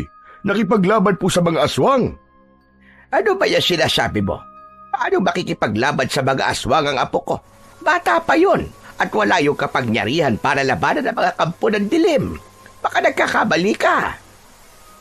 Pero siya po yung nakita namin kagabi. Hindi kami maaari magkamali, Lola Sinang. Sumang-ayon ang iba pang kapitbahay na naroon. Pinatunayan nga nila na nakita nila si Bisoy na nakipaglaban sa mga aswang na lumusob sa baryo nitong nakaraang gabi lang. Hindi ko alam ang mga sinasabi niyo tungkol sa apo ko. Huwag niyo po sabihin wala po kayong alam sa kabayaniang ginawa ni Bisoy. Aba, ewan ko. Sige na. Aalis na ako. Hindi na nakipagtalo pa si Lola Sinang sa mga taong lumapit sa kanya. Kailangan makauwi na siya para makausap ang kanyang apo. Lola naman eh. Ang sarap-sarap ng tulog ko nang gigising po kayo. Meron ka dapat sabihin sa akin, apo. Ha? Ano po ba yun, Lola Sinang? Meron kang inililihim sa akin, bata ka. Ano yung sinabi sa akin ng mga kapitbahay natin, ha? Nakita ka raw nila kagabi. Opo, lumabas po ako ng bahay. Di po ba hinalap niyo po ako? Oo nga, lumabas ka nga. Pero may nabanggit sila. Nakipaglaban ka raw sa mga aswang. Po? Huwag kang tatangke. Gagawin mo sinungaling ang mga nakakita sa'yo. Lola, ano po kasi? Meron kagang hindi sinasabi sa akin, lintik kang bata ka. Teka, paano ka makikipaglaban sa mga aswang na yun? Ikaw ba si Super Ingo? O kaya si Commander Bawang? O si Elias Panike? O kaya Apo ni Panday? Lola naman kung sino-sino naman po ang sinasabi niyo eh. Kasi nga nagtataka ko sa sinasabi nila na nakipaglabang ka raw sa mga aswang. Ngayong wala ka na makapangyarihan para harapin ang kampo ng kadiliman. Lola, meron po. Natigilan si Lola Sinang sa sinabi ng kanyang apo. Kung ganon, ikaw nga yun nakipaglaban sa mga aswang kagabi at may kapangyarihan ka para gawin yon. Opo, Lola. Diyos mio Santissima Maribar, Bisoy, paano nangyari yon? Paano ka magkakaroon ng kapangyarihan para harapin ang mga kampo ng dilim? Sabihin mo ka! Magpaliwanag ka, bata ka! Baka kung ano na nangyayari sa'yo. Baka babaya sugurin tayo ng mga kampo ng dilim. Abay, delikado tayo pa nagkataon. Lola, kahit po sumugod pa po sila rito sa atin, kayang-kaya ko po kayong ipagtanggol sa kanila. Dahil po sa kapangyarihan ko. Magpaliwanag ka nga sa akin, Bisoy.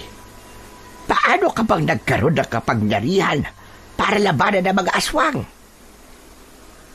Dahil ayon nga sa duwending kaibigan ni Bisoy na si Don Dino, ay maaari niyang sabihin sa kanyang lola ang tungkol sa kapangyarihang ibinigay sa kanya.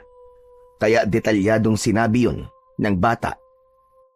Ipinaalam niya ang ginawang pagbibigay sa kanya ng mutya ng balon at kung ano ang makakaya niyang gawin. Hindi naman makapaniwala si Lola Sinang sa mga sinabi na yon ng kanyang apo. Sabay hawak sa leeg ni Bisoy. Lola, ano pong ginagawa niyo? Ba't niyo po ako hinahawakan sa leeg? Inaalam ko lang kung may lagnat ka ba. Si Lola talaga Okay na okay po ako at wala po akong lagnat. Lahat po ng sinasabi ko po sa inyo ay totoo. Binigyan po talaga ako ng kaibigan kong diwende ng kapangyarihan. At yung pingga na ginagamit ko pong panimbang sa pagbubuhat ko po ng balde ng tubig, yung po ang ginagamit kong sandata. Diyos ka, hindi pa rin ako makapaniwala, apo. Ngayon po ay maniwala na po kayo, Lola. Dahil totoo po ang lahat na kinikwento ko sa inyo. Kagabing nawala ka. Yun ang una mong pakikipaglaban sa mga aswang, tama ba? Opo, Lola Sinang.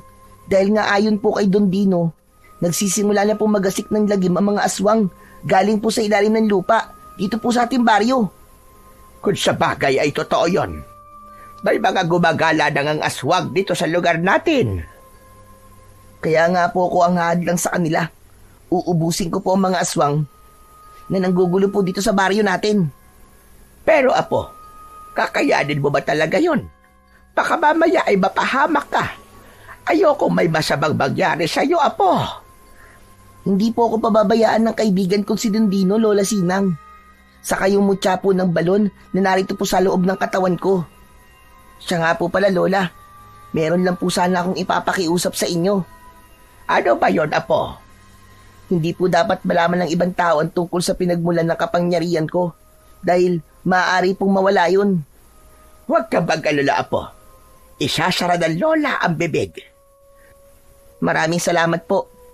Kaya alam niyo na po kapag gabi at hindi niyo po ako nakita sa tabi niyo, ibig sabihin po lumabas po ako ng bahay para makipaglaban at harapin ang mga aswang. Pero apo, gusto ko sa susunod ay ipaalam mo man lang sa akin. Po? Bakit po, Lola? Siyempre, gusto ko namang makita kung paano mo uubusin ang mga aswang, kung gaano kakahusay sa iyong pakikipaglaban sa kanila. Napangiti na lamang ang batang si Bisoy. Isa lang ang ibig sabihin nun, ipinagmamalaki siya ng kanyang lola. Ang bali-balita tungkol sa ginawa ni Bisoy ay nakarating din kay Lolo Cosme. Ipinaalam kagad yun ng matandang lalaki kay Anjo. Totoo ba sinabi niyo, Lolo Cosme? Oo, Anjo. Usap-usapan ngayon ng mga taga rito sa baryo. Kaya tuwan-tuwa sila na may nagtatanggol sa mga taga rito. May kapangyarihan pala ang pasaway na yun, ha? Lalo lamang siyang yayabang. Ba't ganyan na sinabi mo, Anjo? Hindi naman mayabang si Bisoy. Mayabang po siya, Lolo Cosme. Sinasabi mo lang yan dahil galit ka sa apo ni Sinang. Hindi naman talaga siya nakakatuwa eh. Pero tiyak, na walang pupunta ng kapangyarihang taglay niya. Aba, bakit naman? Basta po, baka sa susunod, ang balitang malalaman niyo, Lolo Cosme, ay pinatay na ng aswang si Bisoy. Apo, masama yung ganyan na. Yung hahangarin mo ang kamatayan ng isang tao, hindi maganda yan. Sabi ko nga po sa inyo, Lolo, mayabang yung Bisoy na yun. Kung mamatay man siya, dahil yun sa kayabangan niya, dahil nakipaglaban siya sa mga aswang. Ibig mo ba sabihin, mas malakas sa mga aswang? Ewan ko po. Sige po, Lolo. Dito lang po ako sa labas. Magpapahangin lang ako. Iniwan na ni Anjo ang kanyang Lolo Cosme. Pero ang totoo, kaya siya lumabas ay para hindi makita ng kanyang lolo ang nararamdaman niyang inis dahil marami ring mga aswang abwak na napatay si Bisoy. Hindi siya makakapayag na malipol ang mga aswang na kasama niyang sumasalakay sa baryo. Nangingibabaw na sa pagkatao ni Anjo ang kasamaan. Kakampi na siya ng mga aswang abwak. na namamahay sa patay na balon. Masama ang loob niya kay Bisoy na pumatay sa mga aswang na nakasama niya. Kaya may nabuong plano si Anjo. Isang hapon ng mga sandaling yun, humahangos si Anjo na nagtungo kina Lola Sinang. Tinawag niya ang matandang babae. Nagmamadali namang lumabas ang lola ni Bisoy. O Anjo, bakit? Anong kailangan mo at humahangos ka? Lola Sinang, kailangan ko po ang tulong nyo. Tulong? Bakit? Si Lolo Cosme po kasi may nangyari po sa kanya. Abay bakit? Ano nangyari sa lolo mo? Hindi ko nga po alam Para po siya sinasapian ng masamang espiritu. Nagwawala po. Kailangan niya po na tulong nyo. Kailangan po matawa siya kagad. Halika na. Puntahan na natin ang lolo mo. Pero teka, sasabihan ko lang si Bisoy. Nasasama ako sa'yo. Sandali lang. Nagmamadaling nagpaalam si Lola Sinang sa kanyang apo. May itatanong pa sana si Bisoy sa kanyang lola. Kaya lang, nagmamadali na itong umalis. Nakita niya, nakasama si Anjo para tulungan daw ang lolo nito. Habang papalayo, ay nakatingin si Bisoy na may pagtataka. Subalit nang malapit na sina Lola Sinang at Anjo sa bahay nila, ay saka sinabi kung nasaan ang kanyang lolo. Wala po sa bahay namin si Lolo Cosme. Naroon po, malapit po sa may patay na balon. Ano ka ba? Patay na balon? Abay bakit naroon siya? Ano ginagawa niya ron? Ewan ko po, pero naroon po si Lolo, kaya doon po natin siya pupuntahan. Walang nagawa si Lola Sinang dahil ang nais niya ay makita rin si Lolo Cosme upang kanyang tulungan. Hanggang sa makarating na sa lugar na malapit sa may patay na balon ang dalawa. Kaya lamang, wala rin doon si Lolo Cosme. Teka, Anjo. Wala naman dito lolo mo Niloloko mo ba ako? Hindi na sinagot pa ni Anjo ang tanong na yon ng lola ni Bisoy, kundi hinataw niya ito ng hawak niyang kahoy. Nabuwalang matanda at nawalan ng malay. Mahinang nilalang. Isang hataw lang ng kahoy. Tulog kagad. Hinila ni Anjo ang matandang babae sa isang tagun lugar na may mga matataas na halaman. Sa kanya itinali sa isang puno. Pasensya ka na, Lola Sinang, pero dito ka muna. Kailangan kong gawin to para matupad ang plano ko sa mayabang mong apo. Tiyak, hahanapin ka niya. Dahil ilang oras na ang lumipas, ay hindi pa umuuwi si Lola Sinang. Kaya nag-alala na si Bisoy. Lumabas na ito ng bahay upang magtungo sa bahay ni na Lolo Cosme. Habang naglalakad si Bisoy at binabagtas ang daan papunta sa bahay ni na Anjo nang makita niya ang lolo nito. O Bisoy, abay saan ka pupunta? Plano ko sanang pumasyal sa inyo. Andun ba ang lola mo? Po, hindi ba kayo nagkita ng lola ko?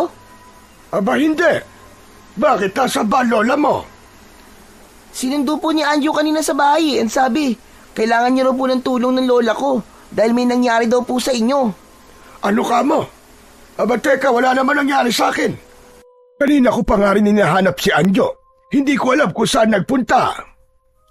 Sabi ko na nga ba, kaya kanina pa hindi maganda ang kutob ko Lolo Cosme, hanapin po natin si Lola Sinang.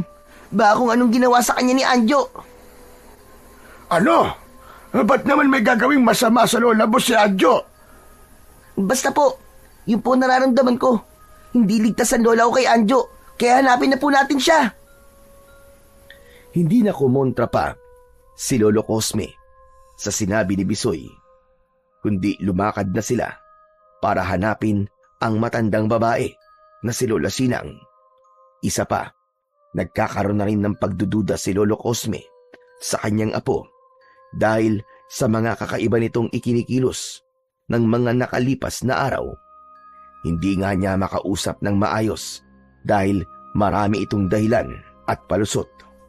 Kung malalaman lang sana ni Lolo Cosme, ay nagawa siyang saktan ni Anjo dahil nasa ilalim na ito ng kapangyarihan ng kadiliman mula sa patay na balon.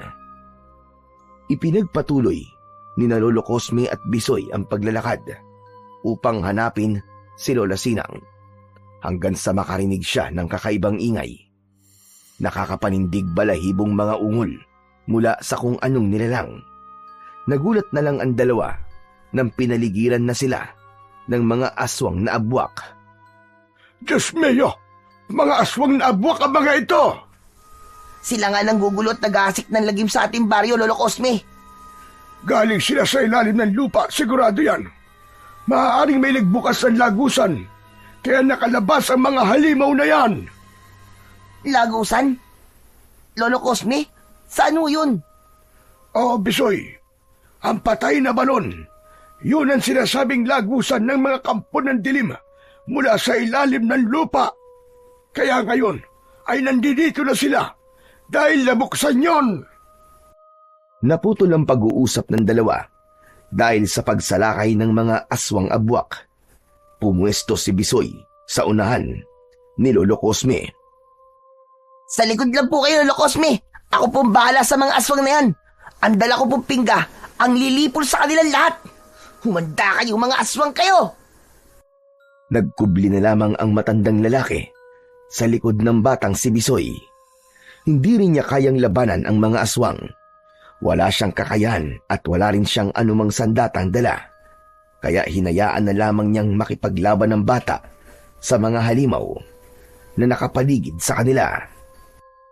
Maliksi at ubod ng bilis ang bawat kilos ni Bisoy.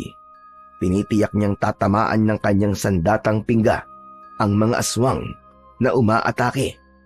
Hindi naman siya nabigo dahil umaaguntok at umiigik ang bawat aswang na hatawin ni Bisoy ng kanyang hawak na sandata. Bilib na bilib ang matandang lalaki sa ginawa ni Bisoy.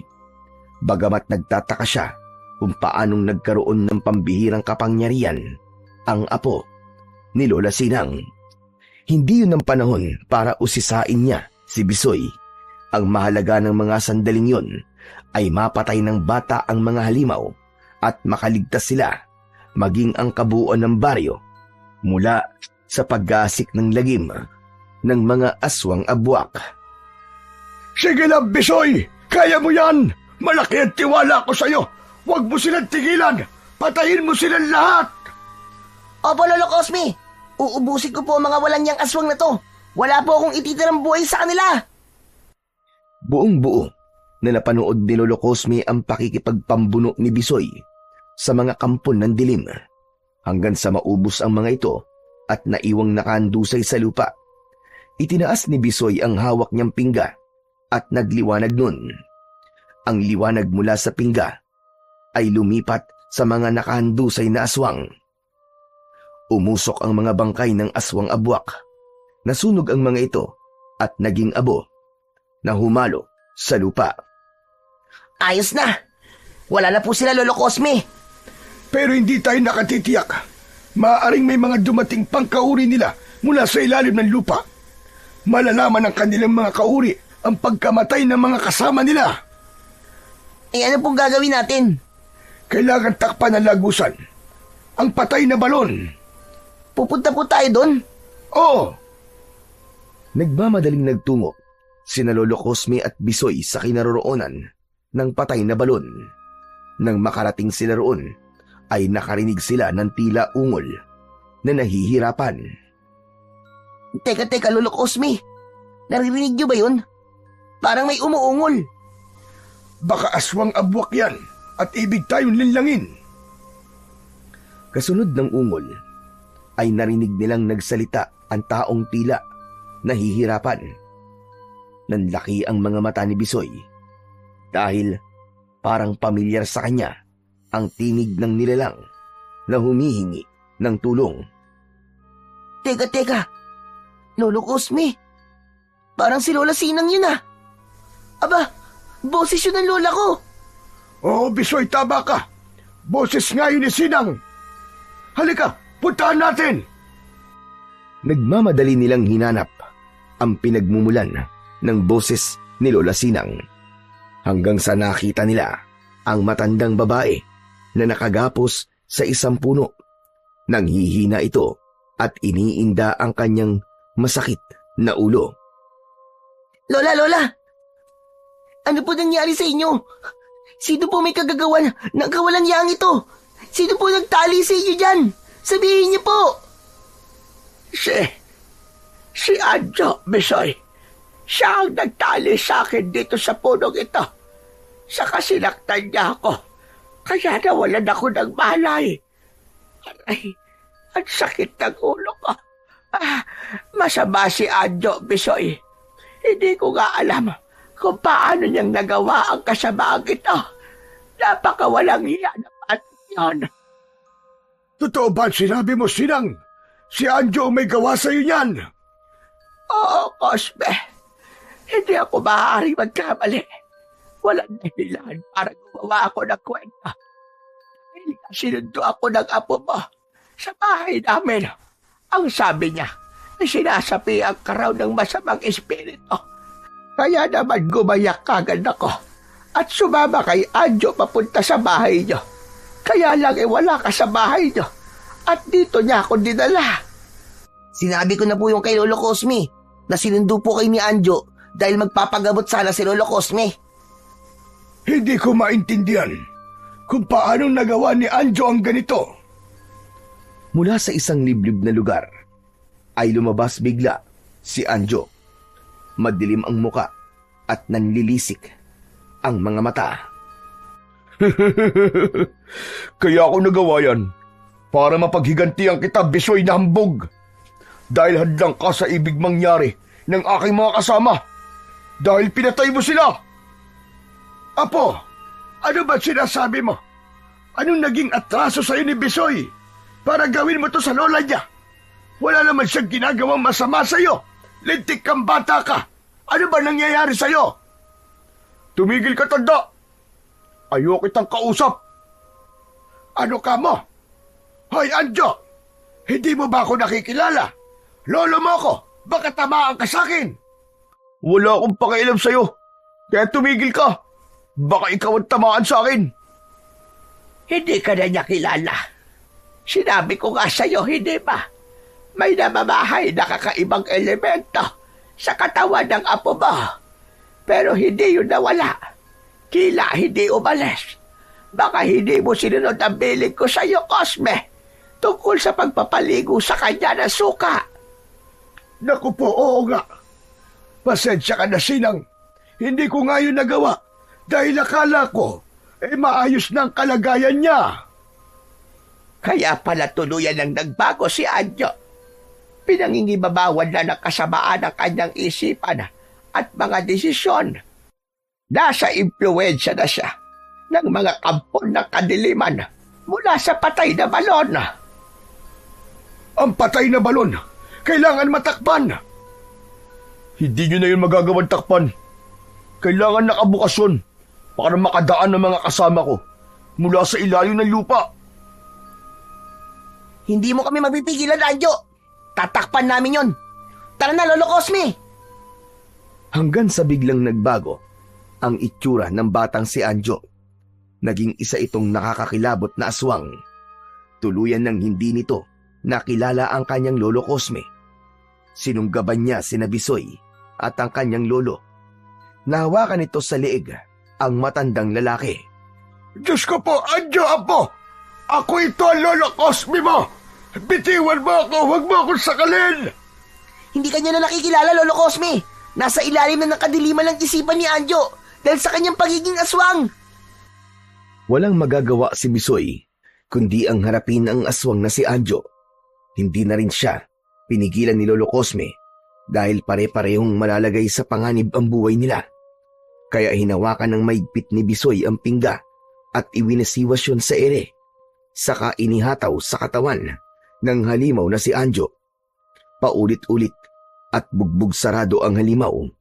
Kitang-kita ni Lolo Cosme ang paghihirap ng aswang sa bawat paghataw ni Bisoy gamit ang kawayang pingga. Tila sinasaksak naman ang dibdib ni Lolo Cosme habang nasasaktan si Anjo, subalit wala siyang magagawa hanggang sa humandusay ang wala ng buhay na katawan ng aswang. Lumapit si Lolo Cosme at nilapitan ang halimaw. Saglit pa ay unti-unting bumalik ito sa dating si Anjo. Tanging pagluwa na lamang ang nagawa ni Lolo Cosme. Awang-awa sa kanyang apo. Subalit hindi niya masisisi si Bisoy. Ginawa lamang nito ang nararapat para sa kanilang kaligtasan. Sa pagkamatay ni Anjo, ay dumating ang iba pang aswang abwak mula sa patay na balon. Nakalabas na ang mga ito, kaya minsan pa ay nakipagpambuno si Bisoy sa mga ito. Isa-isa niyang nilipol ang mga halimaw. Nang maubos ng mga to, ay nagmamadali siya upang takpan ang patay na balon nang hindi na makalabas pa ang mga aswang na doon ay namamahay. Hindi na makakalabas pa ang mga halimaw. May takip na ang patay na balon. Si Anjo, siya marahil na nagbukas ng balon. Kaya nangyari yun sa kanya. Yun din po ang kutob ko, Lola Sinang. Dahil masyadong pasaway po at pakialamero si Anjo. Pinagbabawal ang magtungo rito. Pero nagpunta pa rin siya at pinakialaman ang balon.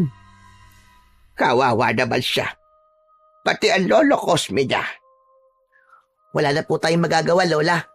Kung hindi ko naman po papatulad si Anjo at hahayaan siya, tayo po mapapatay niya. Alam kong maiintindihan ka ni Cosme dahil malawak ang kanyang pang-unawa. Iniwan na nina Lola Sinang at Bisoy ang patay na balon. Lumayo na sila roon.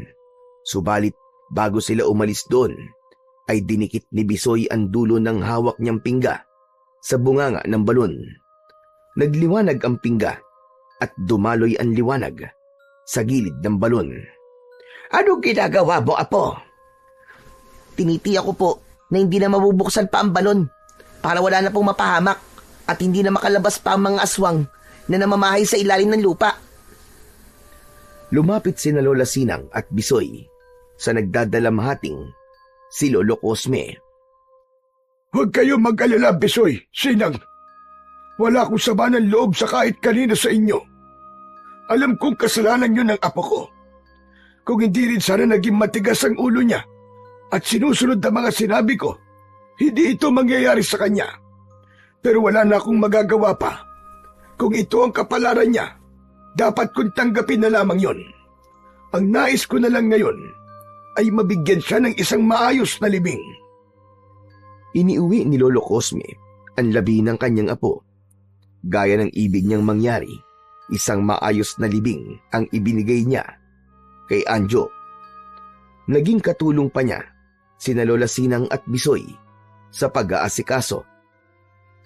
Isang araw, mula nang mailibing si Anjo, nag-iisa sa harap ng bahay si Bisoy nang magpakita sa kanya si Don Dino. Oh, kaibigan Don Dino. Akala ko hindi ka na magpapakita sa akin eh. Panahon na para magkita ulit tayo, kaibigan Bisoy. Salamat, Don Dino ah. Maraming salamat sa pambihirang kapangyarihan na binigay mo sa akin. Alam kong nagawa ko ang tungkulin ko para maging batang manunugis. Nalipol ko na ang mga aswang abwak. Pero alam kong meron pa sa loob ng patay na balon. Pero hindi na sila makakalabas doon. Kundi habang panahon na sila doon nakabilanggo. Mahusay ang ginawa mo. Pinahanga mo ako, kaibigan Bisoy. Sinunod ko lang naman ang bilin mo sa akin. Ay siya nga pala. Nagpakita ka ba para bawiin na ang mutya ng balon na nasa loob ng katawan ko? Hindi, Bisoy. Kundi para sabihin sa'yo na mananatili na yun sa katawan mo. Dahil karapat dapat kang maging batang manunugis. Pinatunayan mo yun sa akin at sa lahat ng mga tao rito sa inyo. Kaya naman, marami ka pang magiging misyon sa mundong ito. Ha? Sigurado ka? Oo, kaibigan Bisoy. Alam kong sa pamamalagi sa'yo ng mutya ng balon ay mamapanatili mo ang kahalagahan at mabuti nitong layunin. Yun ay ang gamitin ito para sa kabutihan at kaligtasan ng mga tao, lalo na dito sa baryo Silagtala. Kaya ingatan mo yung mabuti. Ikaw na ang tunay na mag-iingat dyan hanggang sa susunod mong salinlahi. Maipapasa mo yan sa iyong anak hanggang sa iyong magiging apo at kaapu-apuhan pa. Pagkatapos ng pag-uusap na yon, ay nawala na ang duwending si Don Dino. Isang obligasyon ang iniwan sa kanya. Isang napakalaga at delikadong obligasyon. Pero nakahanda si Bisoy na gawin yon para sa pagmamahal niya sa kanyang kapwa-tao at sa baryo Sinagtala. Ang pagsunod at paggawa ng tama ay siyang dapat laging pahalagahan dahil ito ang sangkap upang ang buhay ay laging magkaroon ng kapanatagan.